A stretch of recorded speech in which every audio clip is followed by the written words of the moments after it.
Et yo les potes, c'est Mathieu et aujourd'hui on se retrouve pour une nouvelle vidéo, histoire d'écurie. Et aujourd'hui on va s'attaquer à une écurie que j'aime beaucoup, Haas F1 Team. La Haas F1 Team est une écurie américaine de Formule 1 fondée en 2014 par Gene Haas suite à un appel d'offres de la FIA pour la saison 2015. Mais l'équipe fait ses débuts sur la piste en 2016 avec un moteur Ferrari et Romain Grosjean et Esteban Gutiérrez comme pilote.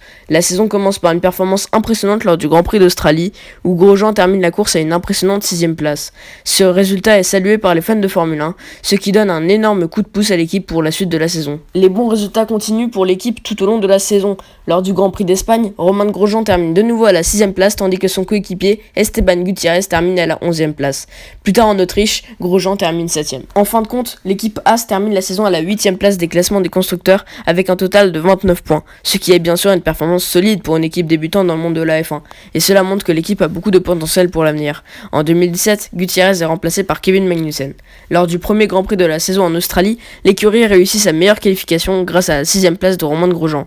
Mais malheureusement, suite à des problèmes mécaniques, les deux voitures abandonnent. Lors du Grand Prix de Monaco, Kevin Magnussen réussit également à marquer des points pour Haas en finissant à la 8ème place, ce qui permet à l'équipe de se classer 5ème du championnat des constructeurs après 6 courses. La course suivante en Azerbaïdjan est un moment important pour Haas car c'est la première fois que l'écurie marque des points avec les deux voitures. Grosjean termine en 6ème et Magnussen 10ème.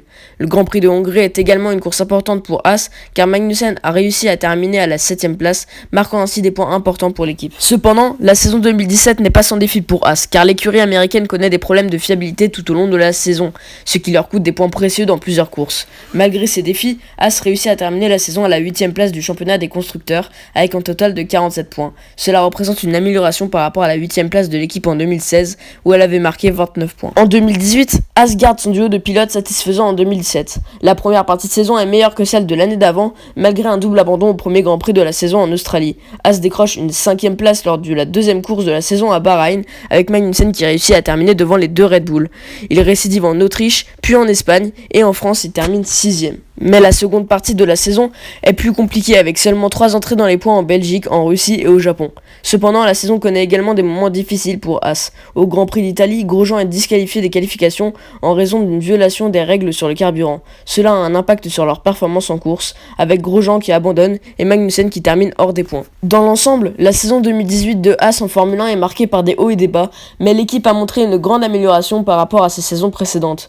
Il termine à la 5ème place du championnat des constructeurs avec 93 points, soit plus que des équipes telles que McLaren et Racing Point. La saison 2019 est très compliquée pour Haas qui perd en milieu de saison son partenariat avec Rich Energy à cause de résultats décevants notamment en Australie. Malheureusement, cette rupture prématurée va beaucoup impacter Haas et ses performances, ce qui classe l'équipe 9ème du championnat constructeur. Mais malheureusement en 2020, la situation ne va pas s'améliorer, car l'écurie américaine ne va marquer que 3 points suite à la 10ème place de Magnussen en Hongrie et la 9ème place de Grosjean au Grand Prix de l'Eiffel. Mais le gros événement de la saison pour Haas, c'est l'effroyable accident de Grosjean à Bahreïn. Il va, suite à une collision avec Daniil Kvyat, foncer dans le rail qui va couper la voiture en deux et la faire exploser dans les flammes. C'est horrible. 1 minute passe. 1 minute où, en sueur, on imagine le pire. Mais au bout de 7 minutes, Grosjean sort du brasier et survit finalement grâce au niveau de sécurité des Formule 1 d'aujourd'hui.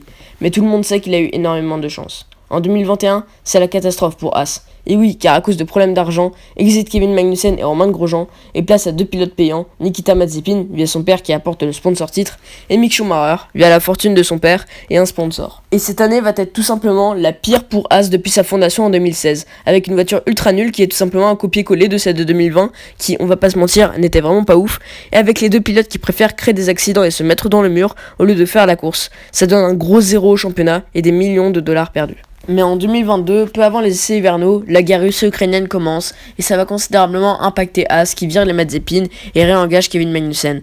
Et ce choix va énormément impacter la saison 2022 de Haas car Magnussen ramène des points régulièrement, ce qui compense les crashs et les non-résultats de Schumacher.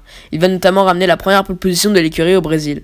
À la fin de la saison, et grâce à Kevin Magnussen et aux petits points de Mick, Haas termine 8ème du championnat. Et aujourd'hui, en 2023, après 3 grands prix et avec 2 pilotes expérimentés, Haas revient en force, et ça ne peut engager que de bonnes choses pour l'avenir. Bon, c'est la fin de la vidéo, n'hésitez pas à me dire en commentaire ce que vous pensez de Haas. Moi perso je kiffe cette équipe, et je suis très content de voir qu'elle reprend du poil de la bête. Bon, en tout cas on se retrouve mardi pour une prochaine vidéo, salut!